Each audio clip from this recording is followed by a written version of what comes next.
What's up, tubers?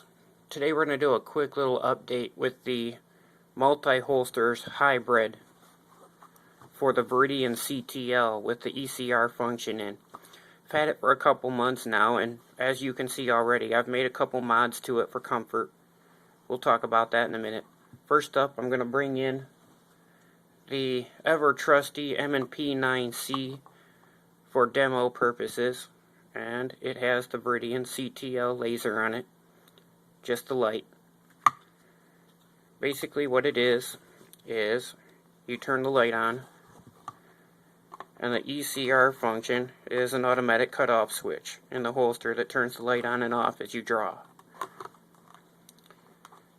Initially I thought the ECR would be a great idea all the time, and I still do like it for low light situations, but thinking back and having had to replace the batteries in it already, it takes a CR2 battery, and those things get pretty expensive sometimes. So I think what I'm going to do is I'll just use the ECR function in low light or at night, and we'll go from there. During the day, if I need to draw it, I can turn it on as needed. So, just a little concern I had about the ECR running the light. One of the first things that I had to do was, this corner was originally squared off, and I wound up trimming it down because it curled out, and it really was a little bit uncomfortable, but mainly it was poking out from the side of my pants and showing off. So I just nipped down a little bit of the extra material. Also, up here the back of the sweat guard jabbed me in the ribs really bad, and it was really uncomfortable.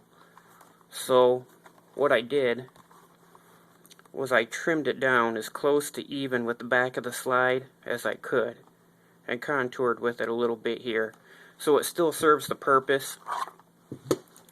And I even maintained Tony's logo, because I think a guy that does a good job deserves to get credit for his work.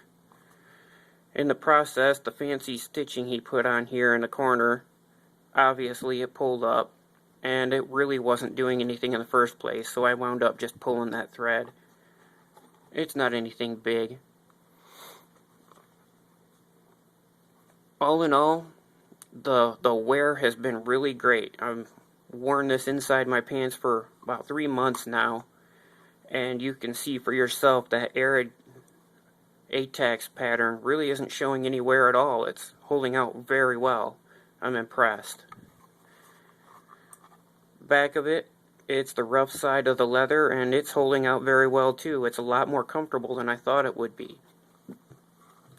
Inside here is where we see the most of the wear to the leather. It's the shiny side of the leather, and we can see here kind of that we're working a little bit of a groove into it, but it's not anything that's damaging. Mostly it's just an imprint at the side of the gun, and that's nothing more than just conforming to the weapon and making it fit better. It's really good. The biggest issue I've had with this was, at one point, I don't know how it happened, but this clip caught on something, and it wound up getting bent way out. And I had to take a pair of pliers and squeeze it back into place.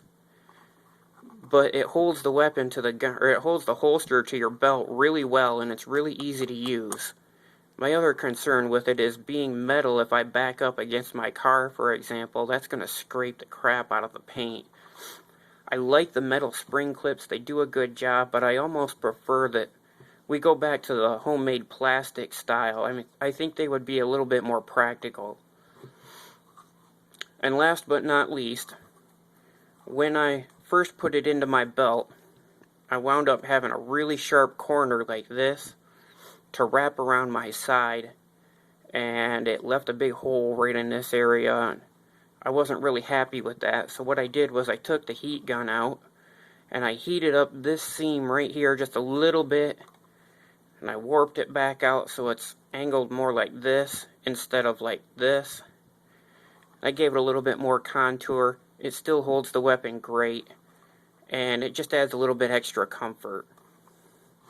All in all, I think Tony did an excellent job with the holster. I'm really happy with it, and I look forward to keeping it for a long time. See ya.